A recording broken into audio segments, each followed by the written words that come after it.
రేవంత్ రెడ్డి గారు మీకు ఒక విషయం చెప్తున్నాం మేము. ఇక ఈయన కూడా ఏమైపోయిందంటే 3 నెలలు 100 రోజులు అయిపోగానే ఊళ్ళల్లో అంటారు కదా, వాళ్ళు అడుసు వీళ్ళు దొక్కిర్రని, మళ్ళీ సేమ్ అదే లైన్ పట్టిర్రు అన్నట్టు. కాబట్టి ఇవాళ మేము బాగా చెప్తా అడుగుతున్నాం, నరేంద్ర మోడీ గారు భారతదేశాన్ని ఎంత అభివృద్ధి చేస్తున్నారో అది చూసే ఓటేయమని అడుగుతున్నాం. నరేంద్ర మోడీ గారు తెలంగాణకు ఈ 10 సంవత్సరాలలో 10 లక్షల కోట్ల రూపాయలు ఇచ్చి తెలంగాణను అభివృద్ధి చేసిండ్రు గనుకనే ఓటేయమని అడుగుతున్నాం. ఇవాళ కాశ్మీర్ లాంటి సమస్యను కూడా సాల్వ్ చేసి పాకిస్తాన్ లాంటి దేశానికి కాశ్మీర్ మాదే అని ధైర్యంగా చెప్పగలిగినారు కాబట్టిగానే నరేంద్ర మోడీ గారిని చూసి ఓటేయమని చెప్తున్నాం. ముస్లిం మహిళలకు కూడా గౌరవాన్ని కల్పించాలని చెప్పి త్రిబుల్ తలాక్ ను రద్దు చేయించిండ్రు కాబట్టే అది చూసి నరేంద్ర మోడీ గారికి ఓటేయమని చెప్తున్నాం. మహిళలకు కూడా చట్టసభలలో హక్కు కావాలి అని చెప్పి 33% రిజర్వేషన్ కల్పించినారు కాబట్టే నరేంద్ర మోడీ గారికి ఓటేయాలని చెప్తున్నాం. తెలంగాణ రాష్ట్రంలో ఏ పల్లెకు పోయినా ఆ పల్లెలో ఒక శ్మశాన వాటిక కట్టినా, ఆ పల్లెలో ఒక రోడ్ వేసినా, రేషన్ బియ్యం ఇచ్చినా, బస్తీ దవాఖానాలు నడిచినా, బళ్లల్లో మధ్యాహ్న భోజన పథకం పెట్టినా, ఇండ్లకు ఉజ్వల గ్యాస్ కనెక్షన్లు ఇచ్చినా,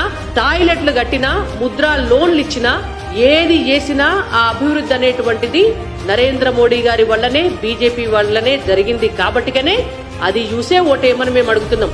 కానీ రేవంత్ రెడ్డి గారికి ఏం అభ్యంతరమో నాకు అర్థం కాలేదు. మీకు రేవంత్ రెడ్డి గారిది ఒక వీడియో చూపిస్తాను నేను.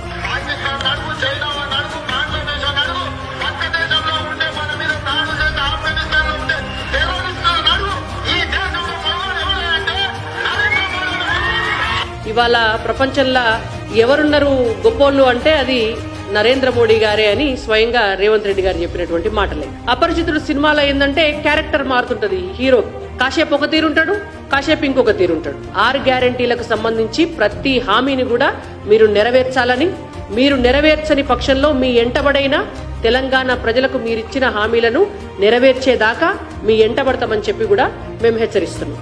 ధన్యవాదాలు.